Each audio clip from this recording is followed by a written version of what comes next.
Queridos, vencer é normal. Amém? Você pode dizer para quem está ao seu lado, diga, olhando nos olhos da pessoa que está perto de você, vencer é normal. Eu abro essa mensagem dessa noite com essa frase, na verdade resgatando um pensamento da semana passada, em que o bispo Alexandre, ele menciona algo nesse sentido. Quando vocês estiveram aqui no domingo passado, uma grande parte da Assembleia, uma grande parte da igreja, ele compartilhava algo que tocou o meu coração, algo que fez ainda mais afirmar e firmar o encargo que eu quero compartilhar com os irmãos nessa noite. O pastor Alexandre compartilhava dizendo que vencer é algo natural, vencer é algo normal. Infelizmente nós somos participantes de uma geração cristã que está afogada, que está completamente sobrecarregada em circunstâncias tais de religião, de desvio da atenção, de um coração mau, de tendências, de relativização da palavra, que acha que o vencedor, ele deve ser a exceção, porque a grande maioria está a perder de vista o propósito de Deus. Mas nós precisamos, queridos, nós devemos resgatar o pensamento, nós devemos resgatar a imagem, a ideia de que vencer é normal. Na verdade, a vitória da qual nós participamos já foi conquistada definitivamente por Cristo. E quando nós olhamos para a história da igreja, às vezes nós nos acomodamos, porque quando você olha para trás, e até mesmo olha para a experiência de muitos irmãos, a sua experiência, você percebe que você não está vencendo.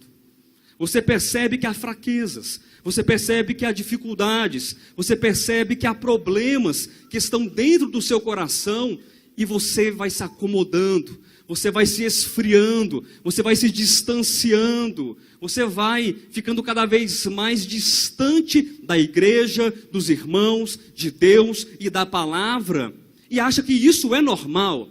Mas eu repito, nós precisamos corrigir o nosso pensamento. O distanciamento não é normal. A fraqueza espiritual não é normal. A frieza não é normal.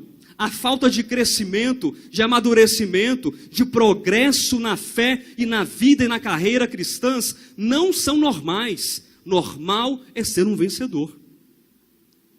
E o vencedor não é o extraordinário, mas sim, quando você olha para a história da igreja, você vê o quê? A grande massa sendo o quê? Derrotada. A grande maioria sendo o quê? Derrotada. E poucas estrelas que brilham no meio das trevas, em meio às densas trevas, estão vencendo.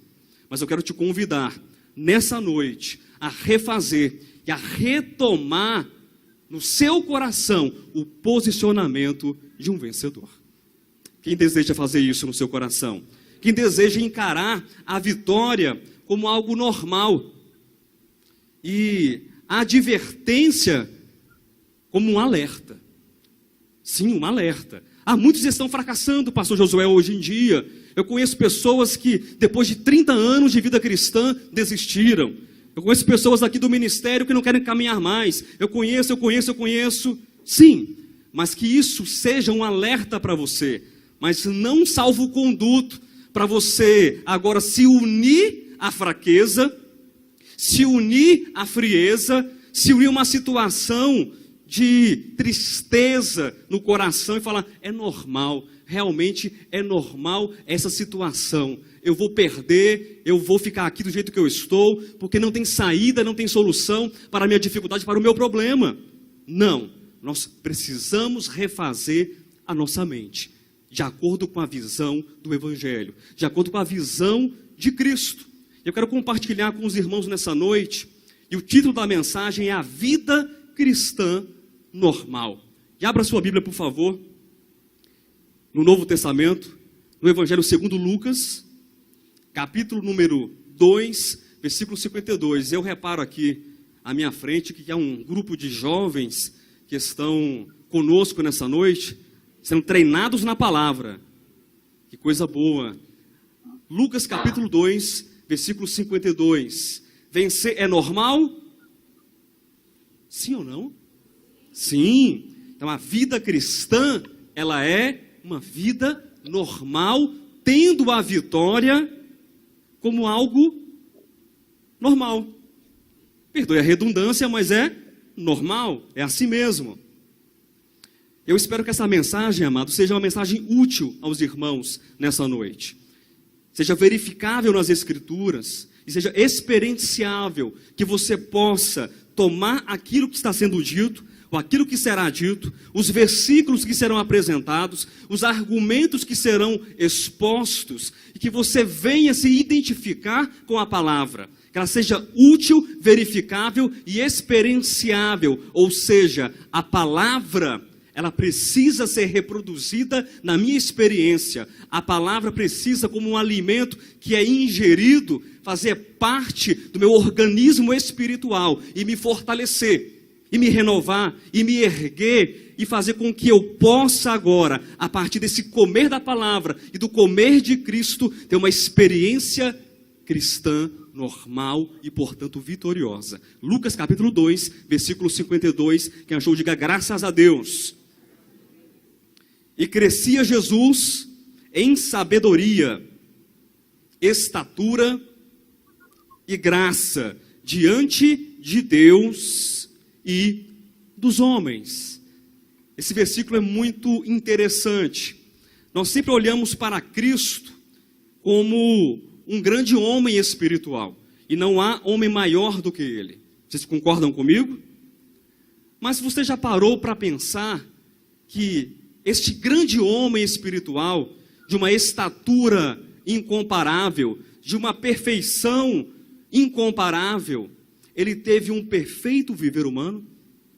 Ele nasceu, ele cresceu, ele teve um desenvolvimento humano, tanto que as Escrituras, elas registram e elas testificam que Jesus Cristo estava crescendo, ele estava avançando. De que maneira? Ele crescia em sabedoria, diga sabedoria. Ele também crescia em estatura, diga estatura. E ele também crescia em graça. Louvado seja o nome do Senhor. É importante nós identificarmos que há um crescimento em estatura, há um crescimento em sabedoria e há um crescimento em graça. E é importante também identificarmos no texto que ele não apenas crescia em estatura, sabedoria e graça, mas ele crescia diante de Deus e diante dos homens. Então, já com essa abertura, nesse versículo, nesse texto, eu aprendo a seguinte verdade: o meu crescimento, preste atenção nisso, o meu crescimento, ele não será um crescimento útil, não será um crescimento verificável, não será um crescimento experienciável, se eu não puder ser útil para Deus e para os homens. Eu preciso parar e pensar e refletir o que tem feito com a minha vida, o que eu tenho feito com a minha vida, com aquilo que Deus tem dado a mim. Todos nós somos muito ricos aqui, não é rico financeiramente, mas na palavra, no conhecimento, naquilo que Deus tem dado a esse ministério, a essa igreja. Irmãos, eu não vou dizer que eu canso de ouvir, porque seria um exagero, mas quantas pessoas nos procuram, é na entrada do local de reuniões, é por e-mail, é pelo WhatsApp, é por telefone, é por tantos meios e modos diferentes, dizendo, mas vocês têm tanta palavra naquele ministério, vocês têm tanto conhecimento naquele ministério, vocês têm tanto de Deus naquele ministério. E eu paro agora para pensar, juntamente com vocês, eu quero dividir essa responsabilidade, esse pensamento com vocês, o que eu tenho feito com aquilo que eu tenho recebido, para o meu crescimento espiritual. O que você tem feito, meu irmão, com as oportunidades que Deus tem dado a você? Porque estamos crescendo, Eu sei que estamos em um momento de crise financeira, e isso infelizmente está sendo refletido no nosso ministério. Nós perdemos pessoas, nós perdemos o programa de televisão, nós perdemos várias coisas. Mas, e o aspecto positivo do crescimento? Ou você não observa na sua vida, Jailson, crescimento? Você não observa que Deus tem dado a você muitas riquezas e bagagem? Agora, o que estou fazendo com esse crescimento? Jesus Cristo, ele crescia em estatura. Você não pode mais, de repente, crescer em estatura. Eu já perdi a esperança de crescer em estatura há muito tempo. Cresci pouco e cresci mal. Mas eu posso crescer em sabedoria. Eu posso crescer em graça. Eu posso crescer diante de Deus e diante dos homens, sendo útil para os meus irmãos e para o Senhor. E esse é o propósito da igreja. A igreja foi convocada, foi chamada por Cristo Jesus para crescer, para se expandir, para frutificar, para ser uma grande bênção, um luzeiro na face dessa terra. Nós não temos o direito de ficarmos amuados, introspectivos, cheios de pensamentos, de pesares, mas é porque Deus não me ouve, porque Deus não me escuta, Deus não me... Sabe esse tipo de coisa? Não podemos, porque Deus tem dado muito a cada um de nós, queridos. Deus tem dado muito a esse ministério e a essa igreja. Eu quero te convocar, eu quero te conclamar, eu quero te convidar nessa noite a refletir sobre a nossa responsabilidade enquanto igreja, enquanto ministério apostólico de volta à palavra, a partir do crescimento espiritual, do crescimento em graça, do crescimento em fé, do crescimento no conhecimento das Escrituras que Deus tem dado a essa assembleia, a parte do corpo dele na face da terra. Eu tenho grande responsabilidade, você também tem grande responsabilidade. Agora, quando falamos sobre crescimento, nós ficamos um pouco, às vezes, vagueando, porque pode ser algo muito subjetivo.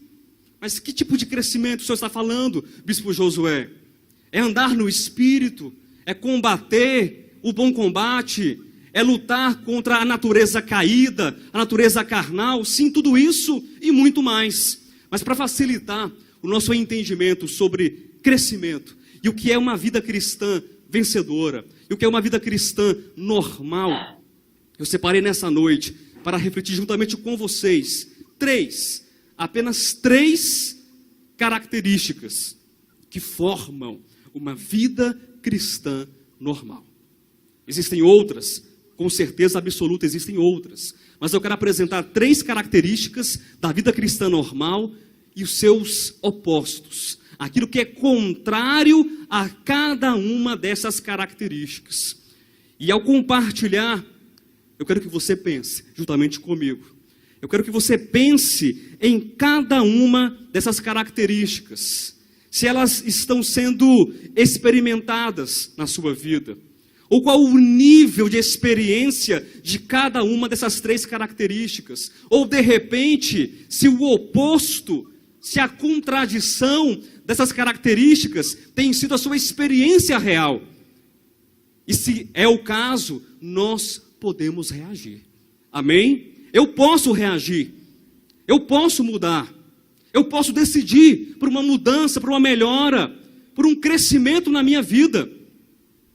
Porque se você compara até mesmo o crescimento espiritual, ou o crescimento em graça, com o crescimento humano, quando existem anomalias no crescimento, você pode ter intervenções médicas, você pode ter algumas intervenções para você corrigir o crescimento daquela criança. Isso não acontece numa experiência biológica, numa experiência fisiológica, numa experiência humana? Sim ou não, queridos? Se uma criança está desnutrida, se uma criança está muito abaixo do peso, o que é recomendado para fazermos com essa criança? Qualquer pessoa sabe a resposta, mas me diga, o que é necessário? Uma criança desnutrida, uma boa alimentação, mas o que é que temos comido? Qual é a sua dieta? Você está se banqueteando com o quê? E aqui eu vou iniciar o primeiro ponto, a partir da primeira característica, que chama-se conhecimento. Eu quero que vocês me ajudem nessa noite. O que é conhecimento? os jovens, os irmãos mais velhos, alguém pode definir em 2 ou 3 palavras o que significa conhecimento? O que significa ter conhecimento? Informações, saber a respeito de algo, ter uma bagagem, ter entendimento, inteligência, luz, clareza, discernimento. O que mais? Tudo isso, ter conhecimento. Mas como transformar ou transportar essa questão do conhecimento na vida prática e normal e vencedora da igreja? Como transportar isso para mim hoje? Como? Eu pensei muito hoje à tarde a respeito de como seria prático nós traduzirmos o conhecimento para a vida normal da igreja. Eu cheguei em 2 palavras: experiência e medida de vida. Experiência, diga experiência, e medida de vida. Experiência e medida de vida. O que difere uma criança recém-nascida, como nós apresentamos agora, a bela Maitê, de um jovem de 21 anos de idade? O que difere de um para o outro? Ah, pastor, 21 anos de idade. Somente isso? Experiência e medida de vida. Imagine só, eu tenho 3 filhos. Eu tenho o Isaac, eu tenho Israel, eu tenho o Natan. Mas colocar apenas exemplo de 2, do primeiro e do mais novo.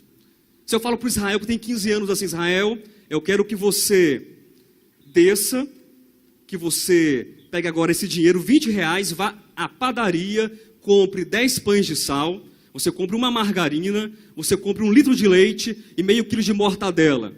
Você acha que ele teria dificuldade de fazer isso? Não? E traga o troco direitinho, viu, Israel? Alguém acha que um rapaz de 15 anos teria dificuldade de fazer isso? Não. Por quê? Ele já me acompanhou. Ele sabe como fazer. Ele foi o que? Instruído. Ele tem as informações. Ele sabe qual é o caminho. Ele sabe como chegar. Ele sabe o que falar. Ele sabe aquilo que é necessário, aquilo que é fundamental nesse escopo de conhecimento. É um exemplo muito simples, simplório na verdade, que fala de comprar pão na padaria.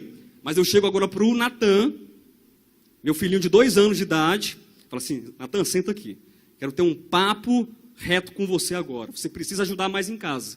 Você está muito acomodado, está muito preguiçoso, viu? Só fica tomando mingau e brincando de massinha e assistindo Peppa Pig o dia todo. Não dá mais. Você precisa fazer alguma coisa para ajudar aqui em casa. Então, o seu trabalho a partir de hoje é comprar pão. 2 anos de idade. Então, toma aqui R$20, pega a chave, desce os 2 lances de escada, coisa fácil de descer, ninguém se machuca. Você vai alcançar o portão, você vai destrancar o portão, você vai seguir pela rua e você vai comprar 10 pães de sal, uma margarina, meio quilo de mortadela e 1 litro de leite. E aí, vai dar certo isso? Mas por que não vai dar certo? Mas ele não é ser humano? Ele não é gente? Não é meu filho? Não herdou as minhas capacidades, as minhas qualidades? Hein? E por que não vai dar certo? Porque o que falta para ele? Número 1, experiência. Número 2, medida, proporção, quantidade de vida. E por que eu estou dizendo isso, queridos, nesses termos? Porque, vez ou outra, nós precisamos fazer uma revisão daquilo que nós temos apresentado. E eu quero abrir um parêntese nesse momento, e é um momento importantíssimo nessa comunhão, nessa reflexão, de fazer uma revisão. Nós já falamos muitas vezes dos aspectos negativos do conhecimento. O conhecimento, ele gera, quem vai se lembrar disso? Independência. O conhecimento gera orgulho. O conhecimento gera o que mais? Me ajuda, igreja. Gera o que mais? Arrogância, autossuficiência. Quem se lembra? Essas ministrações em que nós enfatizávamos bastante, para resumir, essa questão do conhecimento gerar autossuficiência. Isso continua existindo? Isso é verdade? Sem dúvida alguma, eu não posso desfazer daquilo que é correto, daquilo que é verificável, inclusive nas Escrituras. Mas quando nós lemos alguns textos nas Escrituras, e nós agora confrontamos esses textos, preste atenção, Oséias capítulo 6, versículo 3. Quem me ajuda nesse texto? Conheçamos... O que o texto diz para você fazer? Sim, conhecer e prosseguir. Então conhecer é bom ou ruim? É muito bom. Mas quando você coloca ao lado desse texto, Gênesis capítulo 2, versículos 16 e 17, que o homem não deveria comer da árvore do conhecimento do bem e do mal, porque no dia que o homem comesse daquela árvore, certamente ele morreria. O conhecimento aqui, ele é bom ou ele é mau? Depende. Depende. Se você vai para João, capítulo 17, versículo 3, que a vida eterna é esta, que conheçamos a Ti, o único e o verdadeiro Deus, e a Jesus Cristo a quem enviastes. Esse texto, para você, esse conhecimento que a vida eterna, isso é bom? É muito bom. O problema é com Gênesis 2, 16 e 17, e com a nossa interpretação particular nesse sentido, ou de repente incompleta, é verificar que o conhecimento só tem um aspecto negativo, que conhecimento gera independência, Jailson. O conhecimento gera autossuficiência, o conhecimento gera tudo aquilo que é negativo, mas o conhecimento, dependendo do tipo de conhecimento que nós temos, ele pode nos aproximar de boas coisas.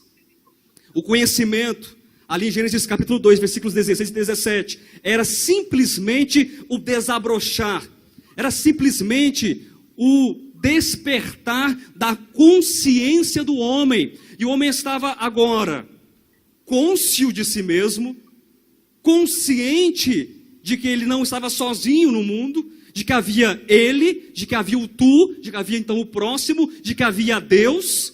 E agora, a questão é, o que eu farei com o meu conhecimento? O conhecimento será o meu mantimento? O conhecimento será a minha força? O conhecimento será o meu tudo? O meu conhecimento será o meu alimento? A minha proteção? A minha segurança? E não é isso que as pessoas fazem com o conhecimento? Nós não fomos criados para sermos autossuficientes? Nós não fomos criados para crescermos, para termos um bom emprego, para sairmos da casa dos nossos pais, para sermos independentes financeiramente? Sim ou não? Não é uma etapa normal e justificável da vida, do ponto de vista da sociedade humana? Mas já parou para pensar que todo esse crescimento que você tem, a sua pós-graduação, o seu doutorado, os seus recursos financeiros, a sua casa, o seu carro, a sua bagagem de conhecimento toda, não deveria te distanciar das pessoas? Não deveria fazer você autossuficiente, independente, orgulhoso e arrogante, mas muito pelo contrário, todo conhecimento, bagagem que você tem ao longo de inúmeros anos, esse conhecimento deveria fazer de você um servo de Deus e um servo dos homens. Quem entendeu, diga amém. O conhecimento pode ser útil, sim, a partir do momento que eu tenho entendimento de que aquilo que eu tenho poderá ser utilizado para o reino de Deus. A sabedoria que Deus está me dando, que Deus me deu, tudo aquilo que eu tenho enquanto conhecimento, pode ser utilizado para o reino de Deus. Exemplo muito prático que nós vemos nas Escrituras. Paulo de Tarso, ou Saulo de Tarso, o grande Paulo, apóstolo dos gentios. Pensem comigo a respeito de Saulo de Tarso. Havia no tempo de Saulo alguém que tinha um conhecimento tão grande quanto dele em relação à lei? Alguém tão capaz como Saulo? Havia? Poucos. Gamaliel, Mas vamos tomar um exemplo. Ele tinha ou não tinha muito conhecimento? Talvez alguém que tinha mais? Talvez. Mas ele tinha muito conhecimento? Tinha. E como ele utilizou esse conhecimento? Até então. Qual era a visão que ele tinha? Eu vou perseguir aqueles do caminho. Aqueles que estão atrás de um tal de Jesus Cristo. Todo o conhecimento, a leitura, a visão, o que ele sabia de mundo, a sua cosmovisão, ele utilizou a serviço do quê? De perseguir a igreja e o povo de Deus. Sim ou não, queridos? Mas ele caiu do cavalo, isso entendam metaforicamente falando. Ele teve um encontro com Jesus. E a vida de Saulo foi transformada. Ele pôde agora conduzir o conhecimento que ele tinha a respeito da lei, a respeito de mundo, a respeito das pessoas, de sociedade, de uma maneira a servir a Deus no seu espírito. Então aquilo que você tem não é para você ser independente, não é para você ser autossuficiente e bater a sua mão no peito e falar assim, eu sou melhor do que as pessoas, porque eu tenho conhecimento, porque eu falo corretamente, eu conjugo os verbos corretamente, eu sei, eu posso, eu tenho. Não, se esvazie desse orgulho, se esvazie dessa arrogância, se esvazie dessa pretensão e diga, tudo que tenho, tudo que Deus me deu, todo o conhecimento humano, espiritual, aquilo que Deus está me dando e tem me dado, é para servir a Deus e servir aos homens. Mas é importante, é muito importante, nós termos uma dieta correta em relação ao nosso conhecimento. Tem gente que não tem coragem de assistir um vídeo do Ministério Apostólico de Volta à Palavra. Não tem coragem. O pastor Josué vai lá e posta o link no grupo. Irmão, assista esse vídeo. Pastor, mas espera aí. Mas você não vai me responder, não? Se eu podia me responder, fica mais fácil. Irmão, vai lá, coma, beba, assista. E se você não entender, você me procure. Não, mas eu já queria a resposta pronta. Tem ou não tem esse tipo de pessoas? Que são preguiçosas para comer, que são preguiçosas para obter o conhecimento. Tem ou não tem, pessoal? Tem. Mas é necessário que você tenha um exercício constante e pontual daquilo que faz o seu conhecimento valer a pena. Com o que você gasta o seu tempo? O que você faz com o seu tempo? Você só assiste televisão, só vai para a academia, só pinta as unhas, só faz o cabelo. O que mais? Só anda de carro, só vai passear, só vai para o shopping. Hein? Estou falando com algumas pessoas aqui, não, acredito que ninguém se sentiu ofendido com as minhas palavras.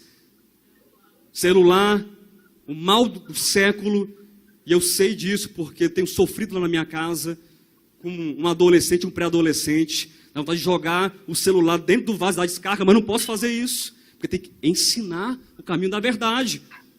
O que nós temos feito com o nosso cérebro, que é uma esponja? Que tipo de conhecimento está sendo depositado na sua alma, meu irmão? Finalmente, irmãos, tudo que é verdadeiro, tudo o que é respeitável, tudo o que é justo, tudo o que é puro, tudo o que é amável, tudo o que é de boa fama, se alguma virtude há, e se algum louvor existe, seja isso o que ocupe o vosso pensamento. Pode anotar, Filipenses capítulo 4, versículo 8. Aí você fica olhando agora para as escrituras, sem vontade. A pior coisa que existe é ler a Bíblia. A pior coisa que existe é vir no estudo de quarta-feira, é escutar o pastor Josué no domingo à noite. Ninguém merece isso. Como se esses meios que Deus nos oportuniza não fossem meios para que nós tivéssemos um conhecimento que é comida para ter o desenvolvimento normal e vitorioso da vida cristã. Vida cristã normal é uma vida que cresce, é uma vida que avança, é uma vida que está em contínuo avanço. Se você só come bobagem, se você só chupa chiclete e come McDonald's e chocolate. Tem gente que pergunta, pastor, como é que você consegue manter a sua forma? Alimentação. Não estou brincando, não. Crescer eu não cresci muito, mas comer eu como bem. A alimentação, bem pouco, e nas horas corretas e os alimentos corretos. E tem gente que me conhece e sabe que eu estou falando a verdade. Mas se você só come besteira, isso vai se transformar em besteira dentro de você.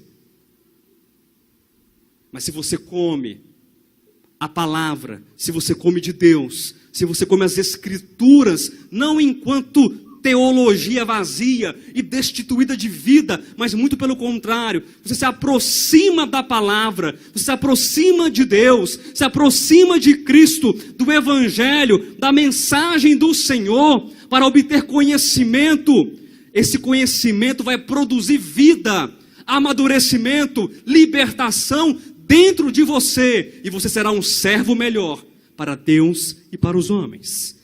E então a palavra de Lucas 2,52, que se cumpriu historicamente em Jesus Cristo, se cumprirá historicamente nos pequenos cristos, em mim e em você. E vão dizer que nós estamos crescendo em graça e em sabedoria. E para os mais jovens, em estatura, em graça, em sabedoria, para servir a Deus e servir também os homens. Mas você precisa se alimentar com aquilo que é respeitável. Pergunte, não ao pastor, mas pergunte à sua consciência. Se alimentar daquilo que é verdadeiro. Ah, mas essa é a minha verdade. Que verdade é essa? É a verdade que maltrata? É a verdade que diz assim, eu vou ser feliz, Jailson. Viu? Eu decidi que eu vou ser feliz. Não importa o que aconteça, eu vou ser feliz. Frase bonita ou feia? Até aí. Sim, mas não me importa. Se para eu ser feliz, se eu tiver que pisar na cabeça da Vera, foi-se, Vera. A minha verdade. Tem gente que tem essa verdade? Tem. Doa quem doer, sofra quem sofrer, aconteça o que acontecer. Isso é a verdade do mundo. Essa é a verdade do diabo, é a verdade do sistema religioso, é a verdade de Lúcifer, é a verdade dessa terra. Mas a verdade de Deus é outra. Os princípios divinos são outros. O conhecimento de Deus é outro. Deus é amável, Deus é bondoso, Deus é respeitável. Então o conhecimento, ele irá produzir vida na tua vida. E é necessário que você tenha essa preocupação de ter uma alimentação saudável do ponto de vista espiritual e da graça. Mas o oposto do conhecimento é o quê? É a ignorância. Depois de você escutar tudo isso, estar caminhando no ministério, ouvir dezenas e centenas de ministrações, você diz, não, prefiro estar assim, prefiro viver assim. Infelizmente, meu irmão, esse é o caminho dos ignorantes, é o caminho daqueles destituídos da luz de Cristo, com as suas mentes e corações entenebrecidos, afastados de Deus. Ignorância. Sabe aquela pessoa que fala assim, eu não vou fazer isso, porque eu quero fazer do meu jeito. Mas irmão, não faça assim. Venha cá, deixa eu te ajudar, vamos orar juntos, vamos ler a palavra, vamos fazer... Não, o meu jeito é o melhor. E o alimento dele é o quê? Ignorância. E o fruto da ignorância será a descrença. E a descrença levará fatalmente à queda. Então o ponto número 1, a primeira característica de uma vida cristã normal, qual é? Chama-se conhecimento. Mas que tipo de conhecimento? O conhecimento intelectual, a informação, bytes e bytes de dados de informação, de livros na sua cabeça? Não, mas é a experiência e a medida de vida.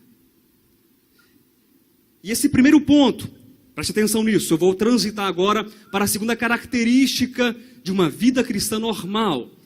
O conhecimento experiencial de medida de vida me leva para o segundo ponto. Relacionamentos. Queridos, relacionamentos. Ô coisinha difícil chama-se relacionamentos. Sim ou não, pessoal? Amém ou não amém? Difícil. Quem tem família aqui? Você não nasceu da chocadeira não, né? Todo mundo tem família?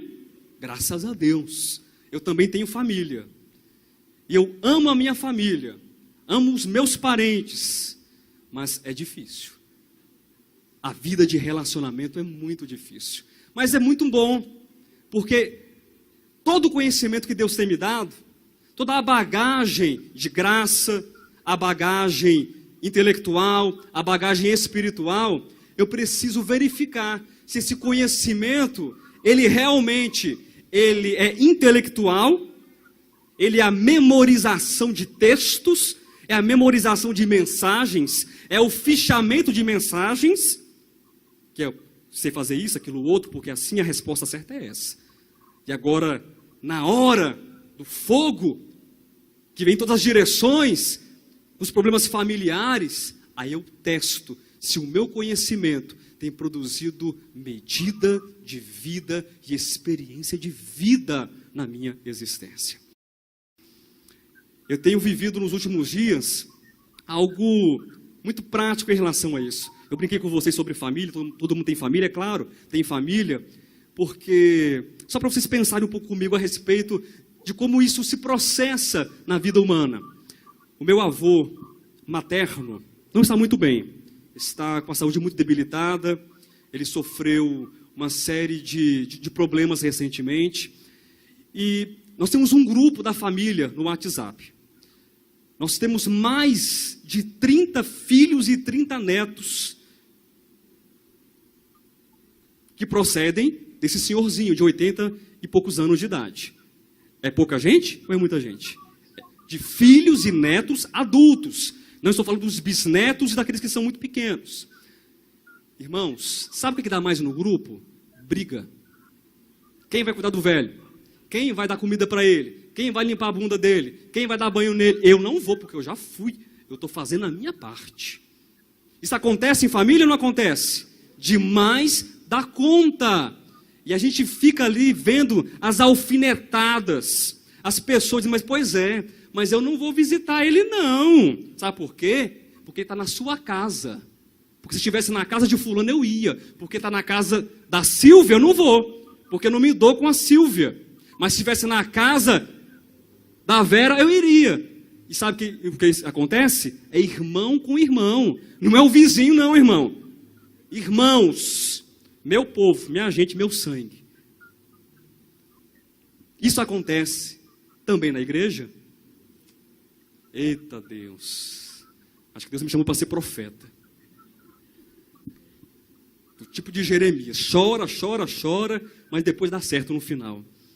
Pois é, relacionamento, eu pensando sobre essa palavra, pesquisando sobre a palavra relacionamento, significa trazer de volta, significa trazer consigo mesmo. A origem dessa palavra relacionamento tem esse sentido, de trazer de volta. Trazer consigo mesmo. Eu pensando sobre relacionamento, o que é que eu estou trazendo de volta? O que eu trago consigo mesmo quando eu estou me relacionando? O que é que você traz dos seus relacionamentos? Hein? Do que você se lembra ao se relacionar com a sua esposa? Com seu marido, com seus filhos, com seus pastores, com seus líderes, com seus amigos? O que você traz? O que você traz consigo? Você traz o quê? Ódio. Você traz o quê? Amor. Você traz desavença, como é o caso da minha parentela, do meu povo, que fala assim, eu não vou porque é na tua casa, eu não vou porque eu não gosto de você. Vocês acham que isso fala assim, velado? Não, é no grupo mesmo. E assim, e o bicho está pegando. E eu paro para pensar e falo assim, gente, o homem está para morrer, com quase 90 anos de idade. Por que a gente não esquece as nossas diferenças, nossos problemas? Porque um dia lá atrás, o meu primo jogando bola comigo, ele me deu um chute na canela, e eu não vou mais falar com o meu primo. E quem é o bem maior? Não é o outro? No caso do meu exemplo familiar e prático, não é o vozinho lá que está quase morrendo? Mas os filhos pensam nisso? E os netos pensam nisso? Não, porque o bom mesmo é ter razão. O bom mesmo é ter razão. Porque relacionamento é para se relar. É isso? Não. Relacionamento é para você trazer para si. É para você trazer o melhor. Eu costumo dizer que os sofrimentos, eles acabam revelando o melhor e o pior de todos nós. Concorda comigo? O sofrimento, e sofrimento ainda na área da saúde, isso revela muito a respeito do que nós temos, do nosso conhecimento, daquilo que nós somos em formação humana e espiritual. O sofrimento, ele revela muito a respeito do seu caráter, daquilo que é de bom e daquilo que há de ruim. Mas deixa eu fazer uma pergunta besta para você. Pensa na pergunta besta. Mas cabe a você mostrar o melhor e cabe a você mostrar o pior? Ou cabe a outro? A quem cabe? Não entenderam? Deixa eu refazer, né? Porque a minha pergunta foi muito mal feita, né?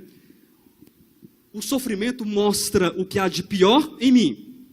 Sim, o sofrimento mostra também o que há de melhor em mim. Primo, estou precisando que você venha tal dia cuidar do vovô aqui em casa. Eu? Cuidar daquele velho que queria minha morte, que não queria que eu nascesse? Ele que morra só. Qual foi a minha decisão? O pior. Que dia que é para eu estar aí? Qual horário que eu posso chegar? Preciso levar alguma coisa? Qual foi a minha decisão? O melhor. Isso é relacionamento de verdade. E todos nós somos expostos aqui, queridos. Nós somos expostos em casa, somos expostos no trabalho, somos expostos aqui na igreja. E como eu espero que essa igreja reaja em 2018? Reaja agora em novembro mesmo. Mas em 2018 essa igreja vai bombar. Amém? Nossos relacionamentos vão ser mudados. Amém? Os grupos familiares vão ser uma bênção maior. Amém? E o que mais? Muita coisa vai mudar. Mas relacionamento não se faz, não se experimenta sozinho, pastor Alexandre. O senhor sabia disso? O senhor que é um homem muito culto, letrado, agora é minha vez. Hein? Em semântica, em literatura do período barroco, já leu muitos poemas, já leu Machado de Assis de trás para frente, de frente para trás, dos livros e versos que o senhor leu. Relacionamento se faz sendo isolado? Não. Então o oposto do relacionamento é o isolacionismo. Uma palavra que eu peguei emprestada da sociologia, das relações comerciais e também dos estados, da política, das relações internacionais, quando um país fala assim: você não tem mais nenhum tipo de relação comigo. As nossas fronteiras, as nossas portas estão fechadas para você. Isso acontece também entre os indivíduos. Isolacionismo entre pessoas, famílias, casais. E me dói, mas eu preciso falar. Na igreja também. Isso infelizmente existe. Mas nós temos como rever nossos conceitos. Amém? Nós podemos rever a nossa história. Sempre que você acorda de manhã, você tem a oportunidade de ser melhor, de ser diferente e de fazer diferente, de fazer valer o conhecimento que Deus tem dado a você.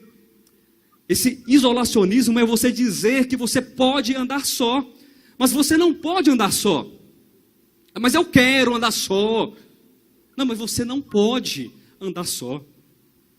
Porque aquele que anda só quando tropeçar, ele vai cair e não vai ter ninguém para levantá-lo, porque ele está só.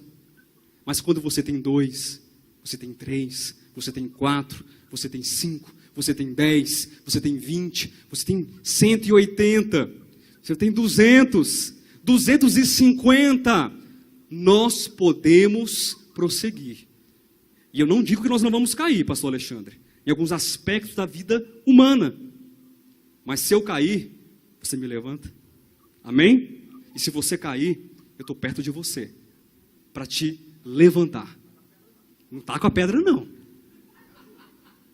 Mas quem se isola, não tem o privilégio, não tem a graça, não tem o favor e a bondade, porque está o quê? Isolado, porque tomou uma decisão equivocada. Irmãos, vamos aprender a viver uma vida de relacionamentos. E é muito importante, quando nós falamos de relacionamentos, falarmos também de pessoas que estão próximas a nós. Ninguém é aquilo que é sozinho. Pronto, você nasceu no mundo e agora você não tem ninguém como seus referenciais, como seus modelos, como seus exemplos. Tem gente que fala assim, pastor, o que eu tenho que fazer para ser um pregador? O que eu tenho que fazer para ser um pastor ou de volta à palavra? Lembra disso, pastor Alexandre? Muita gente perguntando. Sabe qual era a resposta do pastor Alexandre? Não, você vai fazer um curso de teologia de 4 anos, e aí você traga o diploma aqui, você pode ser pastor do DEVAP. Não era isso não que o senhor falou? Não? Não era isso não? Nunca foi nem vai ser? Desculpa, irmão, estava enganado. Desculpa, pastor. Mas o que o senhor falava então? Vocês precisam andar junto. Relacionamento. Se relacionar. Escolha pessoas boas para você se relacionar. Escolha, por favor, não entenda a minha frase, por favor, com o coração fechado. Não entenda, viu? Preste atenção no que eu vou dizer e não entenda com o coração maldoso. Mas ande com pessoas melhores que você. Sim, ande com pessoas melhores do que você. Pessoas que amem mais do que você. Pessoas que perdoam mais do que você. Pessoas que têm conhecimento, que têm graça, que têm dignidade espiritual, que têm testemunho, muito mais do que você. Ah, pastor José, você está falando que eu sou indigno, que eu sou pobre, que eu sou torto? Não, eu digo que você pode melhorar se você andar com aquele que é melhor, é mais capaz, é mais maduro, é mais preparado do que você. Eu tenho certeza que isso pode mudar a sua vida para melhor. Mas se você se relaciona com um monte de gente sem futuro, que não quer o próprio bem, o seu bem e o bem de ninguém, onde você vai chegar, pastor Alexandre, desse jeito? Em lugar nenhum. Mas se cerque de pessoas que querem o bem, o seu bem e o bem da igreja, que querem o bem da humanidade, o bem dos homens, o bem do próximo. Eu não consigo fazer desse jeito. Eu não sei visitar as pessoas, pastor Alexandre. Eu não sei perdoar, não sei fazer aquilo outro. Às vezes os irmãos olham apenas para o pastor Alexandre, para o pastor Josué, para o pastor Moisés, para o pastor Renato. Mas sabia que tem colunas aqui nessa igreja? Colunas, não estou falando dessas colunas aqui não, tá? Isso aqui não é igreja não. Isso aqui é salão, é galpão. Existem homens dons aqui, mulheres dons aqui, colunas, que se você passar, eu vou tomar liberdade, não sei se ela está aqui, porque ela, mesmo sentada ali atrás, eu não consigo nem enxergar se tiver. A irmã Amanda, está aqui Amanda hoje? Tá? Cadê? Fica em pé, Amanda. Não, precisa não, Amanda. Deus te vê e eu também, minha irmã. Um beijo no seu coração. Apenas um exemplo, eu sei que ela não vai ficar com raiva de mim. Eu não sei fazer visita. Não gosto de fazer visita. Tenho raiva de quem visita e não vou fazer visita. Você quer aprender a fazer visita?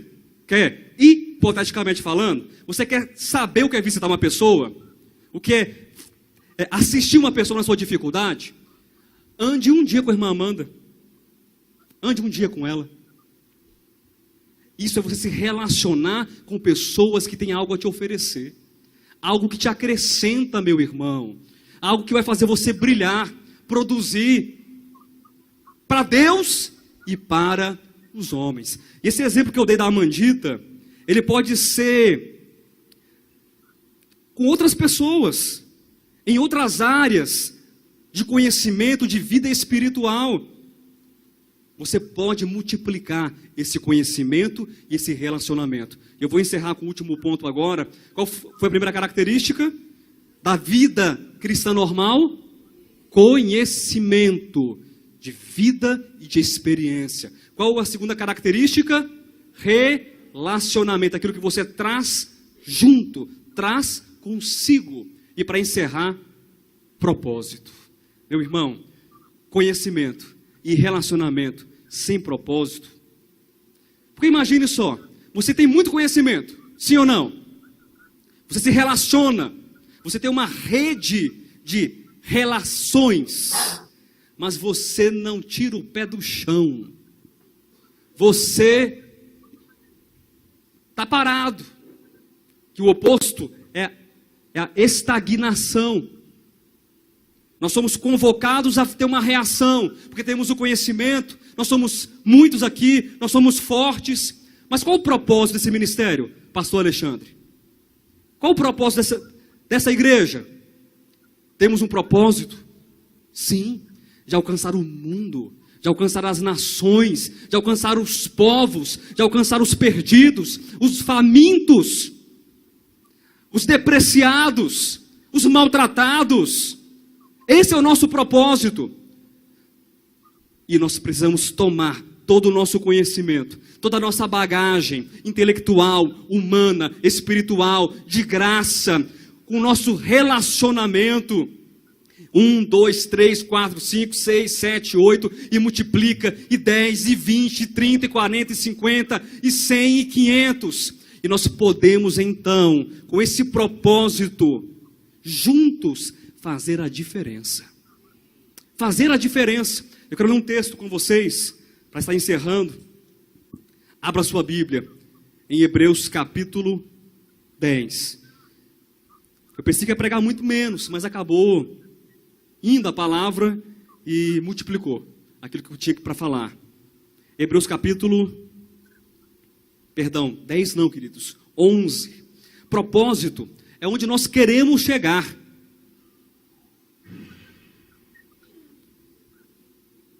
Ô Senhor, cuida, Senhor, da cabeça das crianças. Propósito é onde nós queremos chegar. Não responda para mim. Não fique intimidado com o pastor Alexandre. Ele tem essa cara de feio, mas ele é muito bom. Bom demais da conta. Pensa uma pessoa boa. É o pastor Alexandre. Até deixei eu chamar ele de feio. Finíssimo. Não se intimide.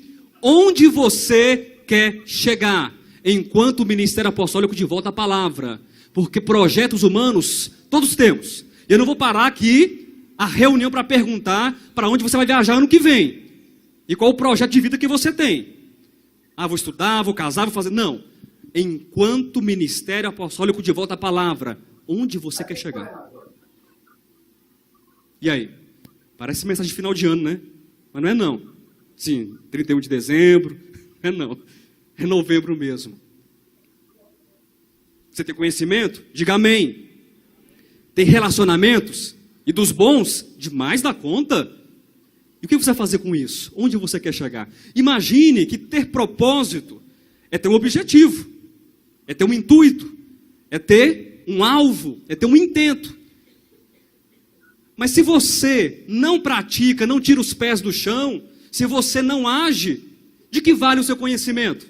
De que vale a sua bagagem? De que vale seus relacionamentos? Imagine só, se você quer construir uma casa, o seu objetivo é construir uma casa, ok? Uma casa bonita, com varanda, com suíte, com piscina, tudo bonitinho demais da conta.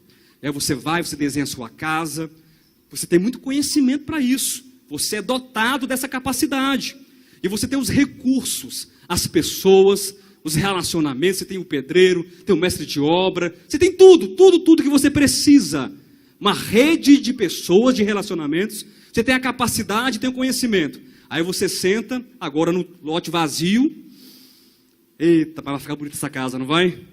Pensa uma casa bonita, com 3 quartos. Casa do jeito que eu imaginei. Vai ficar boa, né, mulher? Vai ficar boa mesmo. Aí você vai embora. Aí no dia seguinte, não, vai ficar boa a casa, hein? Pensa na casa bonita demais. Os meninos ficam imaginando escorrer aqui, ó, correndo no jardim. Uma semana, 2, 1 mês, 1 ano. O seu propósito foi executado? O seu conhecimento é verificável? É útil? Os seus relacionamentos te ajudaram em alguma coisa? Não. Mas você precisa então executar, reagir. E esse texto que eu quero ler para encerrar, ele fala sobre isso. Hebreus 11, 23 até o 27. Quem achou, diga graças a Deus. Pela fé, Moisés, apenas nascido, foi ocultado por seus pais durante 3 meses, porque viram que a criança era formosa. Também não ficaram amedrontados pelo decreto do rei. Pela fé, Moisés, quando já homem feito, recusou ser chamado filho da filha de Faraó, preferindo ser maltratado junto com o povo de Deus a usufruir prazeres transitórios do pecado, porquanto considerou o opróbrio de Cristo por maiores riquezas do que os tesouros do Egito, porque contemplava o galardão. Pela fé, Moisés pensou, até que considerou o opróbrio de Cristo, mas disse: eu vou ficar aqui, porque eu sou príncipe, posso ser rei,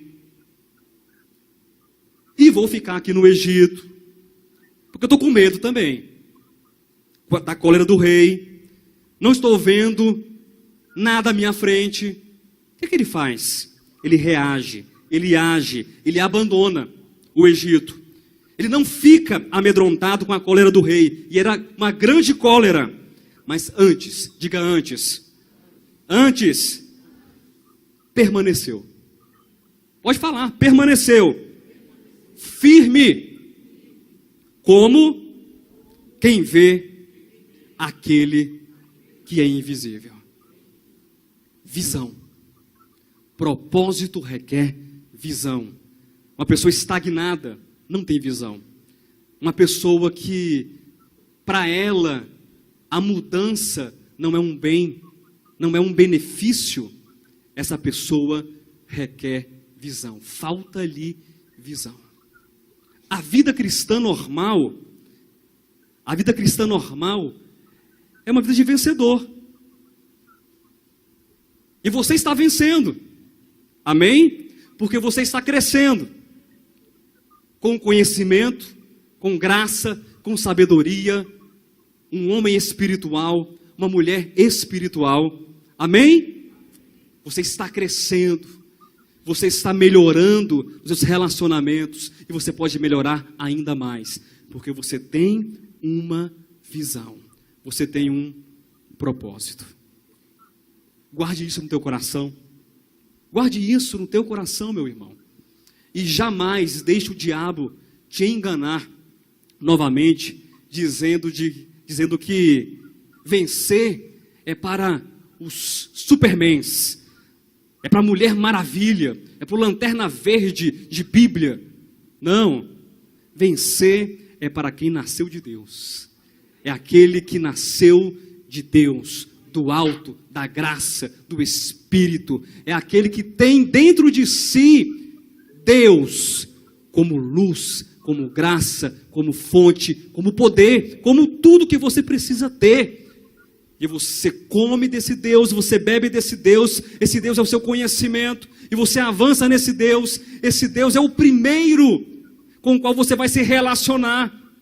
E você vai aprender a ser melhor e diferente, a mudar com esse Deus. E agora você toma o conhecimento, você toma os seus relacionamentos, e você agora pode ter um propósito executável, porque ele se faz presente e verificável todos os dias da tua vida.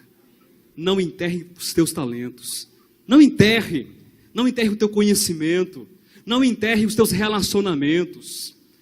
Nós podemos fazer mais. nessa igreja, nesse ministério. Nós podemos fazer mais em vários aspectos, em várias frentes. Eu tenho certeza disso.